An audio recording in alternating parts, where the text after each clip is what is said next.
Prince, প্রধান নির্বাচন commissioner যখন মির্জা ফখরুল ইসলাম আলমগীরের নাম ঘোষণা করছিলেন রাষ্ট্রপতি হিসেবে, সে সময় আমরা দেখলাম যে সংসদ নেতা এবং প্রধানমন্ত্রী তারেক রহমান তাকে ফুল দিয়ে শুভেচ্ছা জানালেন। বিরোধী দলীয় নেতা সহ অন্যান্য সবাই আসলে তাকে শুভেচ্ছা জানাচ্ছিলেন, আমরা দেখছিলাম। এই মুহূর্তে আসলে কি অবস্থা সেখানে একটু জানতে চাই আপনার কাছে। দীর্ঘ ৩৫ বছর পর সংসদ সদস্যদের প্রকাশ্য ভোটে নির্বাচিত হয়েছেন দেশের ২৩তম রাষ্ট্রপতি। আগামীকাল শপথ গ্রহণের মধ্য দিয়ে মির্জা ফখরুল ইসলাম আলমগীরের ৫ বছরের মেয়াদকাল সেটি শুরু হবে। এরই মধ্যে সরকারি দল এবং বিরোধী দলের পক্ষ থেকে নবনির্বাচিত রাষ্ট্রপতি মির্জা ফখরুল ইসলাম আলমগীরকে অভিনন্দন জানানো হয়েছে এবং এখন মূলত যারা ভোটার ছিলেন সংসদ সদস্যরা, তারা সংসদ এলাকা ছেড়ে চলে যাচ্ছেন। তবে কিছুক্ষণের মধ্যেই সরকার দলের পক্ষ থেকে সরকার দলীয় চিফ হুইপ তিনি নির্বাচন পরবর্তী সরকারি দলের প্রতিক্রিয়া সেটি তিনি জানাবেন। তবে কিছুক্ষণ আগে বিরোধী দলীয় উপনেতা তিনি তাদের প্রতিক্রিয়া জানিয়েছেন এবং তিনি বলেছেন যে যেহেতু রাষ্ট্রপতি নির্বাচিত হয়েছেন মির্জা ফখরুল ইসলাম আলমগীর, তিনি যখন রাষ্ট্রপতি দায়িত্ব গ্রহণ করবেন তখন দলীয় আদর্শের ঊর্ধ্বে উঠে নিরপেক্ষভাবে তিনি দায়িত্ব পালন করবেন বলে সে প্রত্যাশা করা হয়েছে বিরোধী দলের পক্ষ থেকে।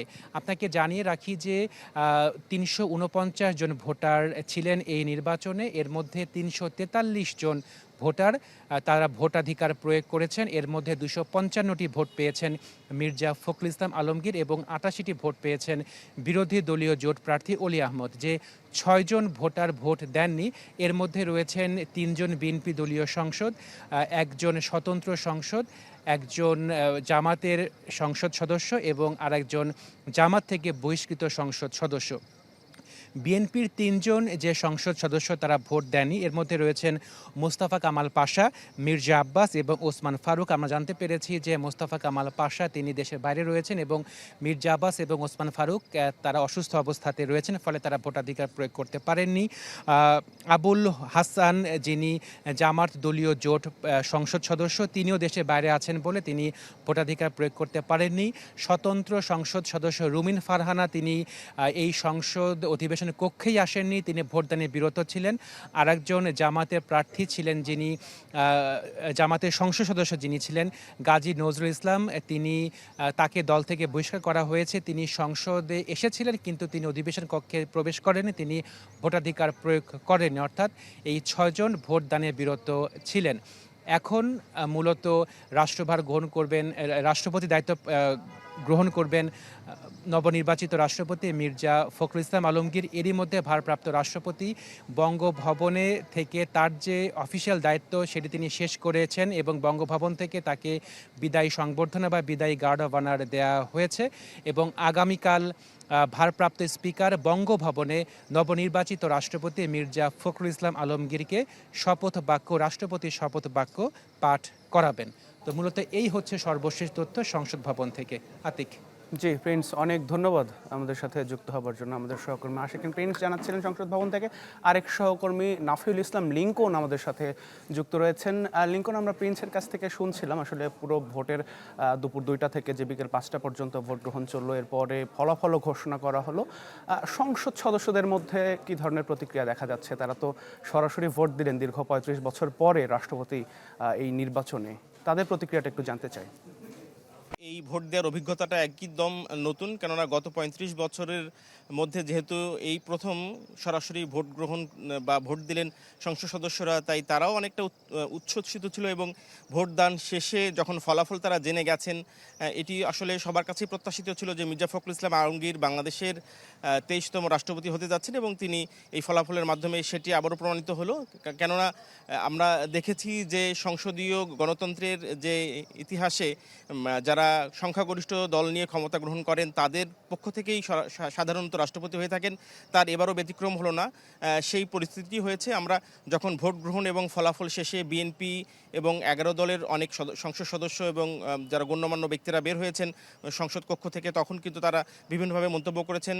যারা বিএনপির সিনিয়র নেতৃবৃন্দ তারা বলেছেন যে মির্জা ফখরুল ইসলাম আলমগীর গত ১৭টি বছর অর্থাৎ আওয়ামী শাসন আমলের সময়ে তিনি দলকে ঐক্যবদ্ধ রেখেছেন, দলের জন্য ত্যাগ স্বীকার করেছেন, বারবার জুলুম নির্যাতনের শিকার হয়েছেন, জেলে গেছেন। সব কিছু মিলে তিনি যেভাবে বিএনপিকে, জাতীয়তাবাদী শক্তিকে ধরে রেখেছিলেন, তার পুরস্কার বা তার সম্মান, যথাযথ সম্মান বিএনপি দেখাতে পেরেছে। এজন্য বিএনপির পক্ষ থেকে মির্জা ফখরুল আলমকে অভিনন্দন জানা হয়েছে এবং এটি মির্জা ফখরুল ইসলাম আলমগীরের শুধু সম্মান নয়, এটি পুরো দেশের, জাতির এবং সাধারণত জাতীয়তাবাদী আন্দোলনেরই একটি সাফল্য বলেই তারা মতামত দেওয়ার চেষ্টা করেছেন। কেননা আমরা দেখেছি যে মির্জা ফখরুল ইসলাম আলমগীর তার ঠাকুরগাঁও আসন থেকে বারবার নির্বাচিত হয়ে সংসদ সদস্য হয়েছেন, তিনি মন্ত্রীর দায়িত্ব পালন করেছেন। একই সঙ্গে তিনি বিএনপির কাণ্ডারি হিসেবে গত 17 বছর যখন বর্তমান প্রধানমন্ত্রী তারেক রহমান দেশে ছিলেন না, সেই সময়টিতে কিন্তু তিনি দলকে ধরে রেখেছিলেন।